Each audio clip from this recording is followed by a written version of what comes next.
Hello दोस्तों, आज 17 जनवरी 2024 है और आज का हम लोग डेली करंट अफेयर देखने वाले हैं।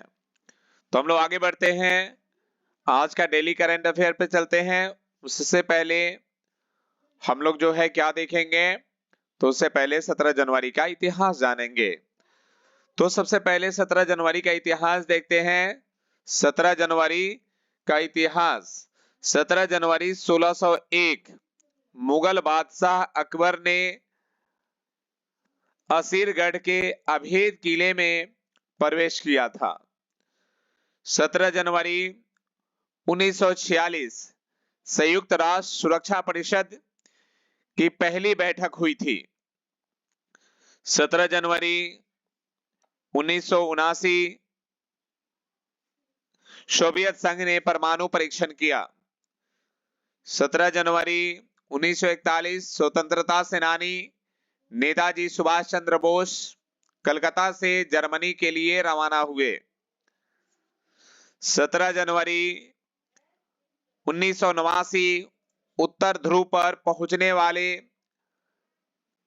कर्नल जेके बजाज पहले भारतीय बने। उसके बाद आगे बढ़ते हैं, 17 जनवरी से संबंधित करंट अफेयर्स देखते हैं। तो पहला देखेंगे, अमेरिका ने 52 साल चांद पर जाने का सपना पूरा किया। अमेरिका दुनिया के पहले प्राइवेट मून मिशन के तहत पेरेग्रिन्स लैंडर्स 1 का सफलतापूर्वक परीक्षण करने वाले देश बना। एस्ट्रोबोटिक्स नामक कंपनी ने इस मिशन को विकसित किया है। इस मिशन को भारतवंशी वैज्ञानिक लीड कर रहे हैं। बताया जा रहा है कि 23 फरवरी को दुनिया का पहला कमर्शियल लैंडर चांद पर उतर सकता है। आगे बढ़ते हैं, पर्यटन मंत्रालय ने पर्यावरण, वन और जलवायु परिवर्तन मंत्रालय के सहयोग से चिल्का के स्थानीय समुदाय के सदस्यों और वन विभाग के लिए प्रशिक्षण आयोजित किया है। यह अमृत धरोहर क्षमता निर्माण योजना के तहत 5वां प्रशिक्षण है। इस पहल के तहत 15-15 दिनों के 2 प्रशिक्षण कार्यक्रम आयोजित किए जाएंगे।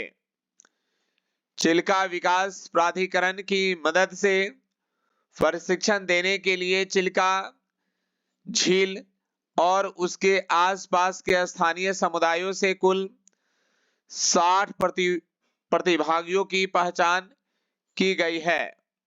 आगे बढ़ते हैं, खेल मंत्रालय ने राष्ट्रीय खेल प्रोत्साहन पुरस्कार 2023 के पुरस्कार विजेताओं की घोषणा कर दी है। ये पुरस्कार भारत में खेलों के प्रचार और विकास के लिए राज्य और राष्ट्रीय स्तर पर कॉर्पोरेट संस्थाओं, खेल नियंत्रण बोर्ड, गैर सरकारी संगठनों और खेल निकायों द्वारा किए गए सराहनीय योगदान का प्रमाण है। आगे बढ़ते हैं,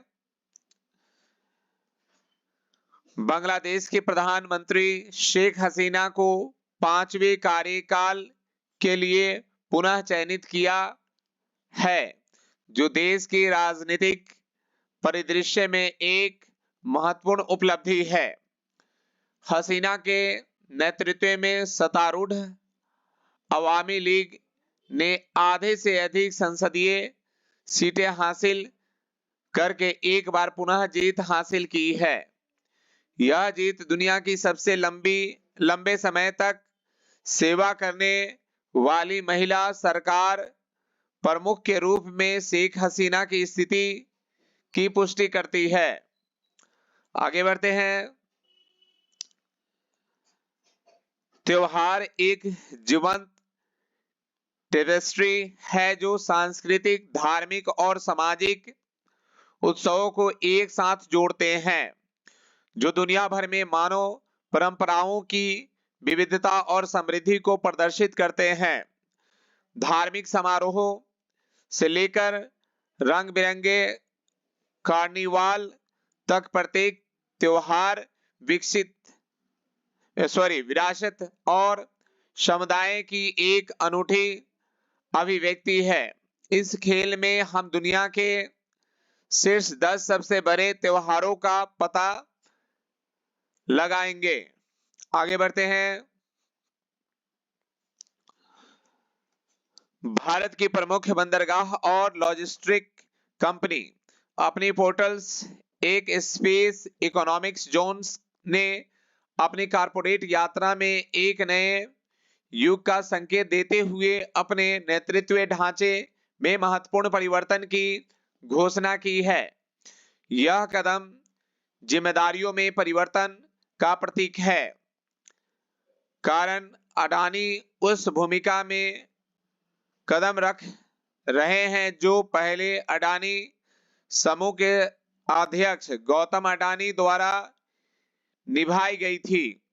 गौतम अडानी अब एपीएसईजेड के कार्यकारी अध्यक्ष के रूप में कार्य करेंगे, जो रणनीतिक निरीक्षण और वैश्विक विकास पर ध्यान केंद्रित करेगा। आगे बढ़ते हैं। भारतीय अंतरिक्ष अनुसंधान संगठन ने आदित्य L1 अंतरिक्ष यान को अपनी गंतव्य कक्षा में स्थापित किया। यह सूर्य का अध्ययन करने वाला भारत का पहला मिशन है, जिसे सितंबर 2023 में लॉन्च किया गया था। आदित्य L1 पृथ्वी सूर्य प्रणाली में L1 बिंदु के चारों और प्रभामंडल कक्षा में चलाया गया, जहां यह अगले 5 वर्षों तक सूर्य का अवलोकन करेगा। आगे बढ़ते हैं। हैदराबाद में पब्लिक पॉलिसी डायलॉग्स 2024 के दौरान स्वामित्व योजना को इनोवेशन सैंडबॉक्स प्रस्तुति के लिए सर्वश्रेष्ठ इनोवेशन पुरस्कार मिला।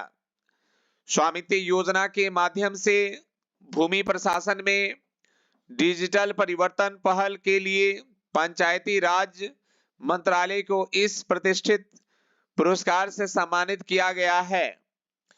इससे पहले स्वामित्व योजना ने नागरिक केंद्रित सेवाएं प्रदान करने के लिए उभरती प्रौद्योगिकी का उपयोग श्रेणी में ई गवर्नेंस 2023 के राष्ट्रीय पुरस्कार में प्रतिष्ठित स्वर्ण पुरस्कार भी जीता था। आगे बढ़ते हैं।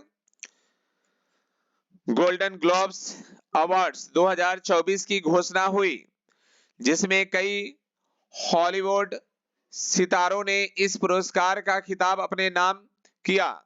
यह 81वां गोल्डन ग्लोबल अवार्ड समारोह था। क्रिस्टोफर नोनल्स की महाकाव्य जीवनी थ्रिलर्स ओपेन हाइमर्स और जेसी आर्मस्ट्रॉन्ग्स की व्यग्रता ड्रामा सीरीज सेक्शन ने गोल्ड ग्लोब्स अवार्ड्स में शीर्ष सम्मान जीता। आगे बढ़ते हैं। 2022 से 2023 में दिल्ली की प्रति व्यक्ति आय 14% बढ़कर 4,44,768 रुपए हो गई। सांख्यिकी पुस्तिका 2023 सार्वजनिक सेवा उपलब्धि पर बल देते हुए दिल्ली की आर्थिक शक्ति का अनावरण किया है। आगे बढ़ते हैं और देखते हैं राष्ट्रीय व अंतर्राष्ट्रीय करंट अफेयर्स। पहला, बेंजामिन फ्रैंकलिन दिवस हर साल कब मनाया जाता है? तो ये जो है बेंजामिन फ्रैंकलिन दिवस जो है हर साल 17 जनवरी को यानी आज ही के दिन जो है मनाया जाता है। हर साल 17 जनवरी को उनके जन्म की सालगिरह पर संयुक्त राज्य अमेरिका के सबसे महत्वपूर्ण संस्थापक पिताओं में से एक को सम्मानित करने के लिए बेंजामिन फ्रैंकलिन दिवस मनाया जाता है। यह अमेरिका के सबसे प्रतिष्ठित और महत्वपूर्ण व्यक्तियों में से एक को पहचानने और उनकी कई उपलब्धियों और दुनिया पर उनके प्रभाव के बारे में सोचने का समय है। आगे बढ़ते हैं। हाल ही में असम 5वें गुणोत्सव 2024 का आरंभ कब से कब तक किया जाएगा? तो ये जो है 3 जनवरी से 8 फरवरी 2024 तक किया जाएगा। असम सरकार गुणोत्सव 2024 के 5वें संस्करण की तैयारी कर रही है, जो एक व्यापक राज्यव्यापी मूल्यांकन है जिसका उद्देश्य सरकारी स्कूलों में लगभग 40 लाख छात्रों के प्रदर्शन का मूल्यांकन करना है। 3 जनवरी से 8 फरवरी 2024 तक चलने वाली यह पहल राज्य में शिक्षा की गुणवत्ता बढ़ाने और सीखने के परिणामों में सुधार लाने में महत्वपूर्ण भूमिका निभाएगा। आगे बढ़ते हैं। गुरु गोविंद सिंह जयंती प्रतिवर्ष कब मनाई जाती है? तो ये जो है 17 जनवरी को मनाई जाती है, यानी आज ही के दिन जो है, आज जो है गुरु जयंती है और सभी को गुरु जयंती की जो है बधाई हो। तो देखेंगे गुरु गोविंद सिंह जयंती प्रतिवर्ष 17 जनवरी को मनाई जाती है। गुरु गोविंद सिंह ने खालसा पंथ की स्थापना की थी। यह सिखों के इतिहास की सबसे महत्वपूर्ण घटना मानी जाती है। गुरु गोविंद सिंह ने ही गुरु ग्रंथ साहिब को सिखों का गुरु घोषित किया था। उन्होंने अपना पूरा जीवन मानव सेवा और सच्चाई के मार्ग पर चलते हुए बिता दिया। आगे बढ़ते हैं। क्वेश्चन नंबर 4 को देखेंगे। बंगाल की खाड़ी में Krishna Godavari basin deep sea project किसके द्वारा संचालित किया जा रहा है? तो ये जो है ऑप्शन नंबर सी ओएनजीसी के द्वारा। ओएनजीसी ने बंगाल की खाड़ी में कृष्णा गोदावरी बेसिन में अपनी प्रमुख गहरे समुद्र परियोजना से तेल उत्पादन शुरू कर दिया है। पेट्रोलियम एवं प्राकृतिक गैस मंत्री हरदीप सिंह पुरी ने कहा कि प्रतिदिन 45,000 बैरल ऑयल और प्रतिदिन 10 मिलियन नामक घन मीटर से अधिक गैस का उत्पादन होने की उम्मीद है। आगे बढ़ते हैं। Question number 5। हाल ही में तमिलनाडु ईवी सुविधा में वियतनाम में कितने अरब डॉलर का निवेश किया है? तो ये जो है 2 अरब डॉलर का जो है निवेश किया गया है।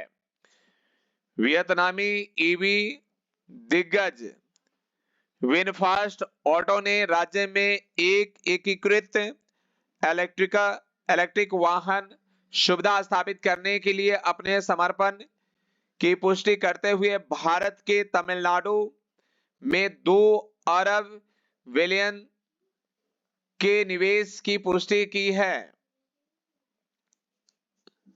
जिसमें भारतीय राज्य तमिलनाडु में एक एकीकृत इलेक्ट्रिक वाहन सुविधा स्थापित करने की योजना का खुलासा किया गया है। आगे बढ़ते हैं। क्वेश्चन नंबर 6 को देखेंगे। हाल ही में INSO की रिपोर्ट के अनुसार वित्त वर्ष 2024 में भारतीय अर्थव्यवस्था कितने प्रतिशत की दर से बढ़ सकती है? तो ये जो है ऑप्शन नंबर सी 7.3% की दर से। हाल ही में INSO की रिपोर्ट के अनुसार वित्त वर्ष 2023 से 2024 में भारतीय अर्थव्यवस्था की वृद्धि दर 7.3% रहने का अनुमान है। अनुमान जताया है कि इसकी बढ़ोतरी का कारण खनन और उत्खनन, विनिर्माण और सेवा क्षेत्रों का अच्छा प्रदर्शन है। आगे बढ़ते हैं, आगे क्वेश्चन देखते हैं। 7 नंबर क्वेश्चन, हाल ही में हरित पहल के लिए भारतीय रेलवे और किसने समझौता ज्ञापन पर हस्ताक्षर किए हैं? तो ये जो है CII, हरित पहल के लिए भारतीय रेलवे और CII ने किए समझौता ज्ञापन पर हस्ताक्षर। भारतीय रेलवे एक प्रमुख परिवहन खिलाड़ी ने CII के साथ समझौता ज्ञापन को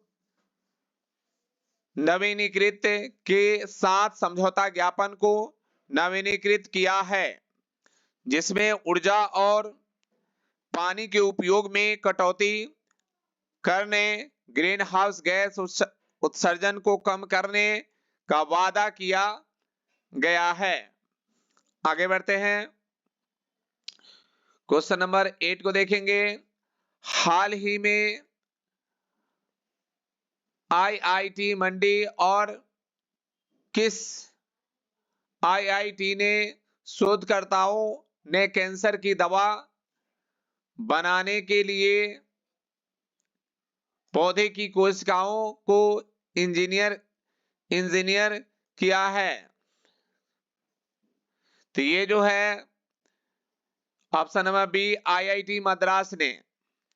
प्रतिष्ठित भारतीय प्रौद्योगिकी संस्थान मद्रास और मंडी के शोधकर्ताओं ने जैव प्रौद्योगिकी के क्षेत्र में एक महत्वपूर्ण उपलब्धि हासिल की है।